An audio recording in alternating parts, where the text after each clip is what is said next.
Tempo da Quaresma, terceira semana, quarta-feira. Tema 22. As virtudes e o crescimento espiritual. Pontos a meditar. 1. As virtudes e a santidade. 2. Virtudes humanas e virtudes sobrenaturais. O seu exercício na vida diária. 3. O Senhor dá sempre a sua graça para vivermos a fé cristã na sua plenitude. Pelo sinal da Santa Cruz, livrai-nos Deus, nosso Senhor, dos nossos inimigos. Em nome do Pai, do Filho e do Espírito Santo. Amém.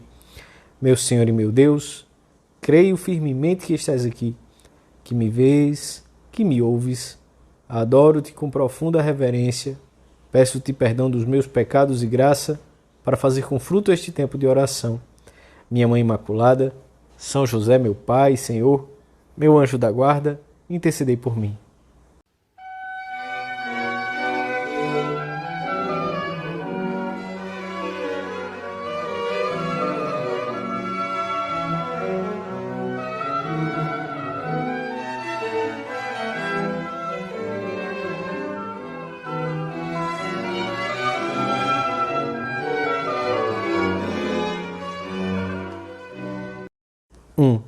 Senhor, vós me ensinareis o caminho da vida, a abundância de alegria junto de vós. Por meio de diversas imagens, Jesus nos ensina que o caminho que conduz à vida, à santidade, consiste no pleno desenvolvimento da vida espiritual. Fala-nos do grão de mostarda que cresce até se transformar num grande arbusto, onde vem pousar as aves do céu. Do trigo que chega à maturidade e produz espigas graúdas. Esse crescimento, não isento de dificuldades e que às vezes pode parecer lento, corre paralelamente ao desabrochar das virtudes. A santificação de cada dia comporta o exercício de muitas virtudes humanas e sobrenaturais. A fé, a esperança, a caridade, a justiça, a fortaleza, a laboriosidade, a lealdade, o otimismo. Para que possam crescer, as virtudes exigem muitos atos repetidos, pois cada um deles semeia na alma uma disposição que facilita o seguinte. A pessoa que, por exemplo, já ao levantar-se, vive o minuto heróico, vencendo a preguiça desde o primeiro momento do dia, conseguirá com maior facilidade ser diligente nos outros deveres que a aguardam, sejam pequenos ou grandes. Do mesmo modo que o esportista melhora a sua forma física e a capacidade de repetir os seus exercícios quando se treina com constância. As virtudes aperfeiçoam cada vez mais o homem, ao mesmo tempo que lhe permitem realizar mais facilmente boas obras e corresponder rápida e adequadamente à vontade de Deus em cada momento. Sem as virtudes, cada ato bom se torna custoso e difícil. Não passa de um ato isolado e não impede que venhamos a cair em faltas e pecados que nos afastam de Deus.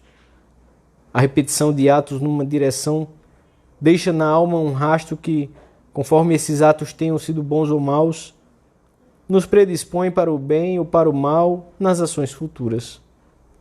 Daquele que se comporta bem habitualmente, pode-se esperar que, em face de uma dificuldade, continuará a comportar-se bem.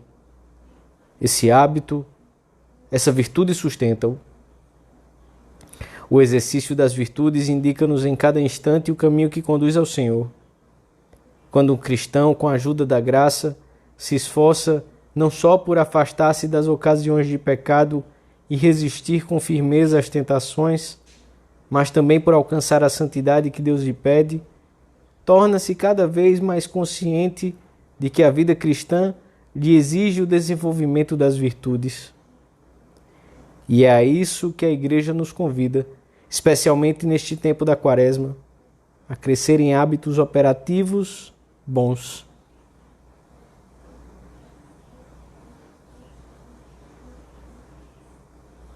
Dois. A santidade é exercício constante das virtudes humanas e sobrenaturais, um dia após outro, no ambiente e nas circunstâncias em que vivemos. As virtudes humanas são o fundamento das sobrenaturais, e estas proporcionam sempre um novo impulso para nos desenvolvermos como homens de bem.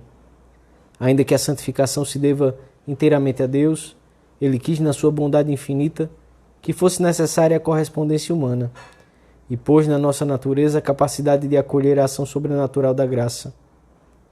Mediante o exercício das virtudes humanas, a riqueza, a lealdade, a serenidade, a veracidade, a pontualidade, a afabilidade, preparamos a nossa alma da melhor maneira possível para a ação do Espírito Santo. Percebe-se assim que não é possível acreditar na santidade dos que falham nas virtudes humanas mais elementares. Por outro lado, as virtudes do cristão devem ser praticadas na vida ordinária, em todas as circunstâncias, fáceis, difíceis ou muito difíceis. Hoje, como ontem, do cristão espera-se heroísmo. Heroísmo em grandes contendas, se for preciso. Heroísmo, e será o normal, nas pequenas pendências de cada dia. Da mesma maneira que a planta se alimenta da terra em que está enraizada, assim as virtudes do cristão se enraizam no mundo concreto em que está imerso, no trabalho, na família, em face das alegrias e das desgraças, das boas e más notícias. Tudo lhe deve servir para crescer nas virtudes. Uns acontecimentos fomentarão nele as ações de graças, outros a humildade de coração. Determinadas circunstâncias falo-ão crescer em fortaleza e outras em confiança em Deus. Certos incidentes levá-lo-ão a trabalhar sem esperar o agradecimento dos homens. Outros empenhar-se com mais brio no cumprimento do dever. E terá em conta que as virtudes se entrelaçam. Quando se cresce numa, adianta-se em todas as demais. E a caridade é a que dá unidade a todas as virtudes que tornam perfeito o homem. Não podemos ficar à espera de situações ideais, de circunstâncias mais propícias para progredir nas virtudes. Isso equivaleria a ir deixando passar a vida de modo vazio e estéril. Portanto, deixe-se de sonhos, de falsos idealismos, de fantasias, disso que costumo chamar mística do Oxalá. Oxalá não me tivesse casado, oxalá não tivesse esta profissão, oxalá tivesse mais saúde, oxalá fosse jovem, oxalá fosse velho. E atenham-se, pelo contrário, sobre a mente a realidade mais material e imediata, que é onde o Senhor está. Este tempo de oração no dia de hoje pode servir-nos para nos perguntarmos na presença do Senhor: é real o meu desejo de identificar-me cada vez mais com Cristo? Aproveito verdadeiramente as circunstâncias, as incidências de cada dia para exercitar-me nas virtudes humanas e, com a graça de Deus, nas sobrenaturais? Procuro amar mais a Deus, fazendo cada vez melhor as mesmas coisas, com uma intenção mais reta?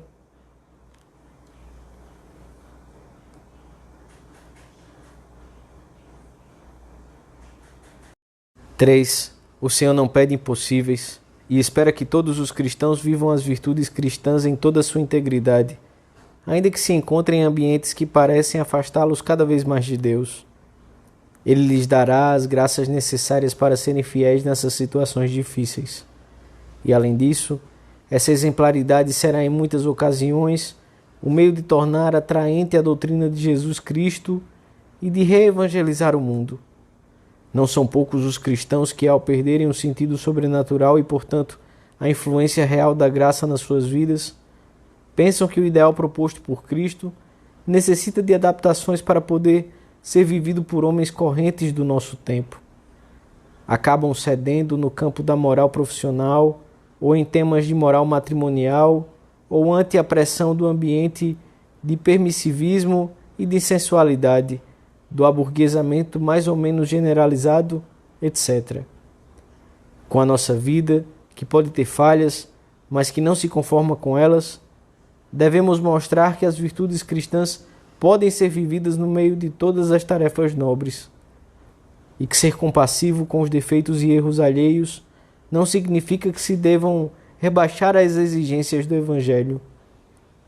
Para crescermos nas virtudes sobrenaturais e humanas, necessitamos, juntamente com a graça, de um grande esforço pessoal por praticar essas virtudes, até conseguirmos realmente autênticos hábitos e não simples aparências de virtude.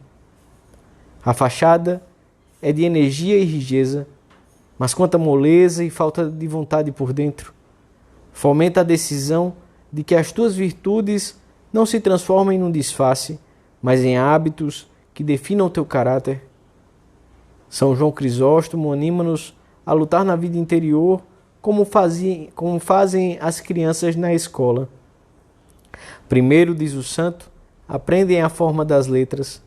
Depois, começam a distinguir as curvas e assim, passo a passo, acabam aprendendo a ler.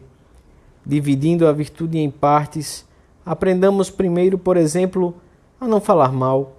Depois, passando para outra letra, a não invejar ninguém, a não ser escravos do corpo em nenhuma situação, a não nos deixarmos arrastar pela gula. Depois, passando daí para as letras espirituais, estudemos a continência, a mortificação dos sentidos, a castidade, a justiça, o desprezo da glória vã. Procuremos ser modestos, contritos de coração, entrelaçando umas virtudes nas outras, escrevamo-las na nossa alma. E temos que exercitar-nos nisto na nossa própria casa, com os amigos, com a mulher, com os filhos. O importante é que nos decidamos com firmeza e com amor a procurar as virtudes nas nossas tarefas cotidianas. Quanto mais nos exercitarmos nesses atos bons, maior facilidade teremos para realizar os seguintes, identificando-nos assim cada vez mais com Cristo. Nossa Senhora, modelo e escola de todas as virtudes para os seus filhos, ensinar-nos a levar até o fim o nosso esforço, se recorrermos a ela, pedindo-lhe ajuda e conselho, e ajudar-nos a alcançar os resultados que desejamos no nosso exame particular de consciência, que frequentemente terá por objeto a aquisição de uma virtude bem concreta e determinada.